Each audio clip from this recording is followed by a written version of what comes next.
I knew Kim before I ever met Biggie, and that is what made everything so complicated and emotional. It was personal, deeply personal. This was never about court issues or any of that drama, and I will not even bring that stuff into it. My apology to her had nothing to do with any legal mess. It was about how I failed her as a brother after Big passed away. When he died, she really had my back, but I did not return the love like I should have. Biggie had a special way of lifting people up.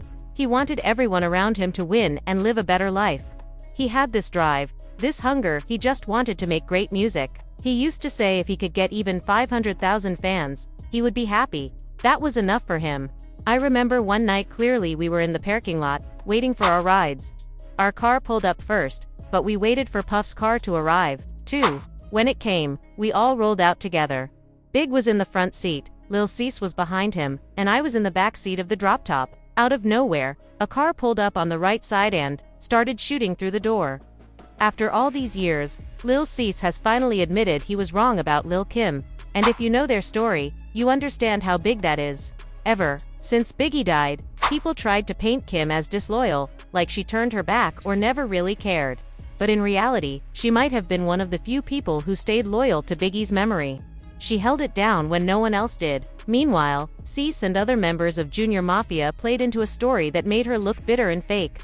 And sadly, that false image stuck. The media took it and ran with it for years. A lot of fans believed the negative stories, and over time, Kim slowly got pushed out of Biggie's legacy. But now, Lil Cease is finally speaking the truth. He admitted he helped shape the way Kim was seen and that she deserves much more credit for what she did for Biggie both while he was alive and even after he passed. So let's break it all down, what Lil Cease actually said, why it matters, and how Kim worked hard to keep Biggie's name alive when almost everyone else turned away from her. He said, "That's still my sister for life. Even though we had our problems, the love was always there on both sides." And to really understand why this apology means so much, you have to look at how deep their fallout actually was. After Biggie died in 1997, things quickly fell apart. Junior Mafia, the group Biggie had formed, which included both Kim and Cease, started breaking down. People picked sides, money stopped coming in, and egos got in the way. But the real break between Kim and Cease happened years later, around 2005. When Kim got caught up in a serious legal case, Kim ended up going to prison for lying to a federal grand jury. She had denied knowing about a 2001 shootout outside the Hot 97 radio station in Manhattan. That gunfight started when Kim's crew crossed paths with a rival rap group, and one man was hurt. Kim gave false testimony, and prosecutors said most of what she claimed was made up. She was sentenced to 1 year in prison, followed by 30 days of home detention and 3 years of probation. She served her time at a federal detention center in Philadelphia and was released on July 3, 2006. Now here's where Cease comes in. He actually testified during Kim's trial. Even though he later said he did not snitch, just the fact that he took the stand made things look bad. Cease tried to explain that he did not say anything that caused her to be sentenced. "She wasn't in a position where I could have said something to keep her from going to prison," he said. "It just looked bad because of the situation." He also said that maybe the people around Kim made her feel betrayed, or maybe the pressure of the case made it seem worse than it was. But in his view, nobody from Junior Mafia said anything in court that directly led to Kim going to prison. No matter how things played out, Kim was likely going to serve time for lying under oath. But from her point of view, Lil Cease taking the stand against her felt deeper than just a legal move. It felt like a betrayal of Biggie's legacy and of everything they had been through as a family. Cease insisted he was just being honest, but let's be real, in the world of hip-hop, especially back then, testifying in court crossed a line you were not supposed to cross. It was the kind of move people never forgot. After everything that happened, Lil Kim made a strong decision. She completely cut ties with Junior Mafia. The bond they once shared, the loyalty they had when Biggie was alive, was broken. She let the world know she was done with Lil Cease. For her, it was not about grudges or being dramatic, it was about betrayal. Cease had taken the witness stand during her federal trial, and in Kim's eyes, that crossed a line. He may have claimed he had no choice, but to her, there was no excuse for helping put someone you once called family behind bars. Years went by in silence. No calls, no messages, no reconciliation. Lil Cease tried to explain his side of the story in interviews. saying he was only telling the truth and did not mean any harm, but Kim was not interested in excuses. As far as she was concerned, he had turned his back on her at the worst possible time. He helped the system lock her up, and that was something she could never forget. She served time. He walked away. She carried the weight of the trial, the headlines, and the public judgment. While Cease got to live life freely, defending himself with half-truths. And what made things worse was how the media handled it. Instead of listening to Kim's side, they labeled her. She was painted as angry, bitter, and difficult to work with. They said she was holding on to old drama, when in reality, she was the one who had suffered the most. Meanwhile, Cease was portrayed as the honest one, the guy who just told the truth. He was allowed to be seen as mature and calm, while Kim was dragged for having emotions and boundaries. It was not just unfair, it was a pattern. A pattern that far too many black women face. Because this was never just about a friendship gone bad. This was about loyalty, about being real, about standing up for someone you once loved like family. And deeper than that, it was about how strong black women, especially ones like Kim who refused to stay silent, are often made out to be the villain in their own story. They are punished for speaking out, for showing emotion, for setting limits. They are expected to forgive without apology, to stay quiet, to keep the peace, and to carry the pain so others can stay comfortable. But then something shifted in 2019. That year, Lil Kim organized a special tribute dinner for Biggie's birthday. It was a night filled with emotion, celebration, and memories. Everyone who had once been close to Big was invited, including the very people Kim had distanced herself from for years. Junior Mafia showed up, Dr. O.C. Sagata, who had just returned home after serving 16 years in prison. It was a moment of unity, a room filled with people who, despite everything, still shared one bond. Biggie. And in the middle of that moment, something unexpected happened. Lil Cease stood up and spoke directly to Kim. With the whole room watching, he gave her a heartfelt apology. He told her she was like a sister to him, not by blood, but in every other way that mattered. He admitted he had made mistakes. He said he could have been a better brother to her, and most importantly, he told her he still loved her from the bottom of his heart. For many people in that room and for fans watching the clips later, it was a powerful turning point. That apology was not just about making peace with the past. It was about finally giving Lil Kim the respect she had always deserved. She was not just a footnote in Biggie's story. She was a major part of his life, his legacy, and his rise. And now, finally, someone who had helped damage her image was standing up and owning their part in it. After that moment, fans started seeing things differently. People began to understand that maybe the media had misjudged Kim. Maybe she was not bitter, maybe she was hurt. Maybe she was not difficult, maybe she was standing up for herself in a world that expected her to stay quiet. And more than anything, people started to see that Kim had been the one holding Biggie's legacy together all along. She never stopped mentioning him in her songs. She kept showing up to honor him, performing at tribute shows, organizing memorial events, and keeping his name alive in every way she could. Even when people tried to push her out of the story, she stayed firm. She knew her place in his life, and she never let go of that truth even when the world tried to erase it. So no, this was never just about old beef, it was about truth, about legacy, about a woman who carried the pain, the love, and the memories of a legend and who, even when left out, never stopped showing up for him. That year, Kim hosted her annual tribute dinner for Biggie's birthday. It was a special night, filled with people who had been close to him, including the entire former Junior Mafia crew. And in front of everyone, Lil Cease stood up and apologized to Kim. His voice shook with emotion. He told her, "You've always been like a sister to me. Not by blood, but still my sister. I love you with all my heart. God is good." The room applauded. It was raw. It was real. Later, Kim spoke to Vibe magazine about that moment. She said it was deeply spiritual for her. "We had not come together for his birthday in so long," she said. "For me, it was like healing Biggie's heart. It felt like putting him back together, and by doing that, we were putting ourselves back together too." Then came Lil Cease's interview on Vlad TV, where he got emotional again. He admitted he was not the brother Kim needed him to be. He talked about how, after Biggie died, he was down and out and Kim let him crash at her place when he had nowhere else to go.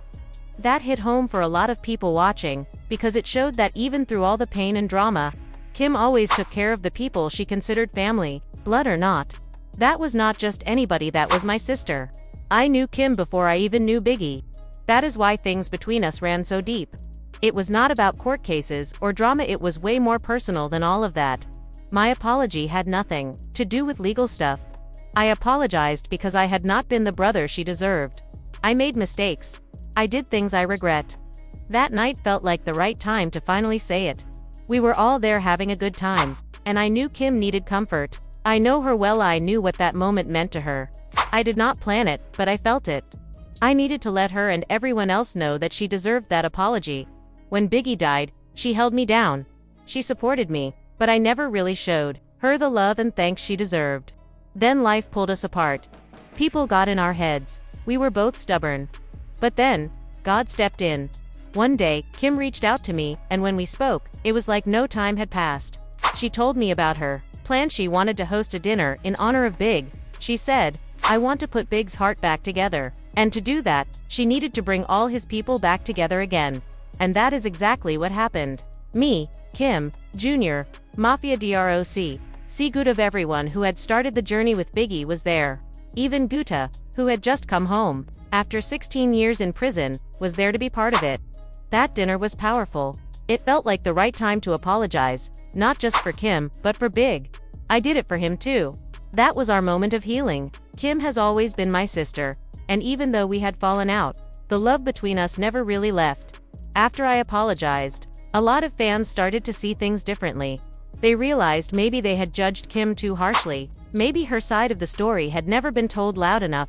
Now let us talk about how Lil Kim has always kept Biggie's memory alive even when the world tried to erase her. She never stopped honoring him. If you go back and listen to her albums, you will hear his name in her lyrics, her dedications, her shoutouts. On her second album, The Notorious K.I.M., there is a powerful song called Hold On with Mary J. Blige. It is a tribute to Biggie, where Kim pours her heart out about losing him. She even says, "The pain of losing Big felt like the pain of giving birth." And if you ever watched the video of her at his funeral, you could see her pain was real. It came straight from the heart. In Hold On, Kim also called out some of the industry people who used Biggie's death to boost themselves. And if you know, you know. Over the years, she has headlined tributes, performed at memorials, and kept his legacy alive any way she could.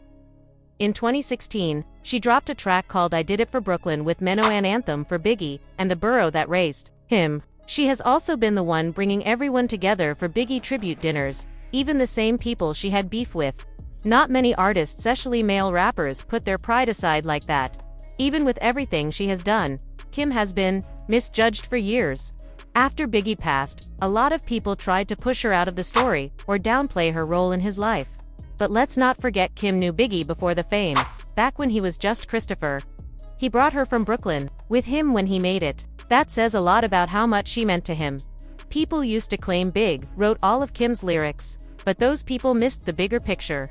Kim was not just a part of Biggie's legacy, she helped build it, protect it, and carry it when no one else would. People acted like Lil Kim could not stand on her own, like she only mattered because of Biggie. But let's tell the truth, while Biggie did help her get started, Kim proved again and again that her talent was undeniable. Her voice, her flow, her pen, everything about her was original and powerful. Anyone who really listens to her verses knows she can wrap circles around a lot of her peers. She was not just a pretty face or a side act, she was a force. In fact, she helped lay the foundation for what female rap looks like today. If there was no Lil Kim, there would be no Nicki Minaj, no Cardi B, no Megan Thee Stallion. She kicked the door open, pushed the limits, and made it okay for women to be bold, stylish, raunchy, and respected all at the same time. She changed the entire game. And yet, for reasons that often had nothing to do with her music, the media kept trying to disrespect her. One of the most painful examples was the Taurus movie that came out in 2009. The film was supposed to tell the story of Biggie's life, but instead of honoring Kim's role in it, it reduced her to a side character, one-dimensional other woman. They made her look like just another piece in a love triangle, ignoring the deep connection she shared with Biggie both musically and personally. It hurt her not just as an artist, but as someone who had lived through that history. What made it worse was that Kim had no part in the movie.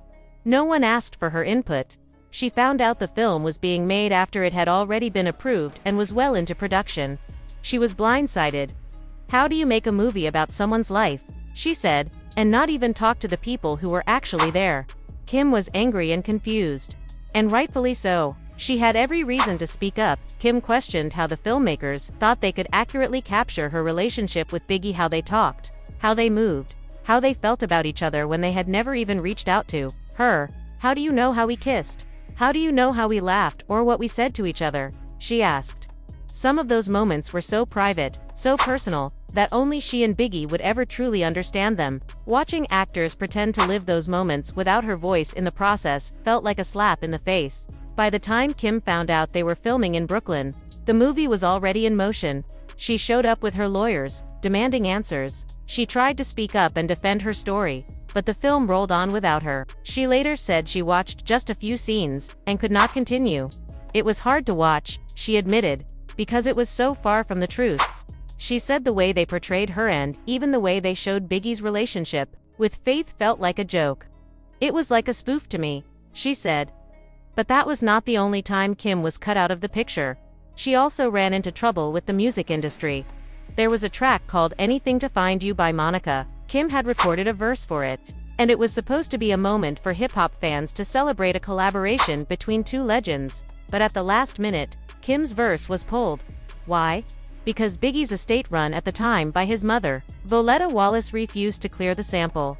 Monica went public with her frustration. She posted online, saying she and Missy Elliott were heartbroken that Kim was removed. "She's our friend, a legend, and deserves respect," Monica wrote. She made it clear that removing Kim was not her decision. She added, "Lil Kim will get the respect she deserves at all costs." But the estate had the final say and made their stance clear. "If we put it out, we get sued," Monica later explained. Despite everything, Kim continued to rise above the drama. When Biggie's mother passed away in early 2023, Kim still showed up to the funeral. She paid her respects, hugged the family, and stood tall. That moment reminded everyone who was watching that no matter what had happened behind the scenes, Kim still carried herself with grace. She always had the bigger picture in mind. And truthfully, a lot of the disrespect Kim faced came down to pure misogyny. Because she was outspoken, emotional, and bold, people labeled her as dramatic or unstable. But the truth is, she was loyal, protective, and deeply hurt by the way her story was twisted and erased. Kim never needed to ride anyone's coattails. She had her own legacy and she built it in heels, under pressure. And with the whole world watching, Kim explained it best. How do you make a movie about someone's life and not even speak to the people who really knew him? She was shocked. They acted like they knew her words, her actions, her moments with Biggie. How do they know how we talked, how we kissed, or how we shared private things no one else saw but me and him, she said. Once the movie was already being filmed in Brooklyn, she showed up with her lawyers, demanding answers. She saw a little bit of the movie and said it was painful to watch, so off from the truth that it felt like a spoof. Even the way they portrayed Biggie and Faith's story seemed fake to her. But it did not stop there. Kim also got caught in the middle of record label politics. Remember Monica's song, Anything to Find You? Kim had recorded a verse for it, but at the last minute, it was removed due to issues with Biggie's estate by his mother, Voletta Wallace. At the time, Monica later took to social media and told fans what really happened. She said, "I just found out what happened to my single. Missy and I are hurt that Lil Kim was removed. She's our friend, a legend, and she deserves respect." Monica even added, "Kim will get the respect she deserves at all costs." But despite the pushback, Monica confirmed that the decision was final. "Miss Wallace has the last word. If we release it, we get sued." Even after that drama, Kim still showed love when Biggie's mom passed away in February. She went to the funeral, proving once again that she knew how to rise above the drama and take the high road. And honestly, a lot of the disrespect Kim faced over the years came from plain old misogyny. They called her names disloyal, dramatic, fake. But in truth, she was one of the few people who truly stood by Biggie, both when he was here and after he was gone. Through everything, Lil Kim was the one who truly stood by Biggie. People tried to push her out of the story, but she never stopped showing up for him, for his legacy, and for the love they shared. It was in her music, in her actions, and in her loyalty. She did not just keep Biggie's name alive, she protected it. Now, at last, people are beginning to see the truth. That apology from Lil Cease was not just about ending old drama. It was about finally giving Lil Kim the respect she has always deserved. But now, I want to hear from you. Do you think Lil Kim was misjudged over the years? And how do you feel about the way she stood strong for Biggie all this time? Drop your thoughts in the comments, and I'll see you in the next video.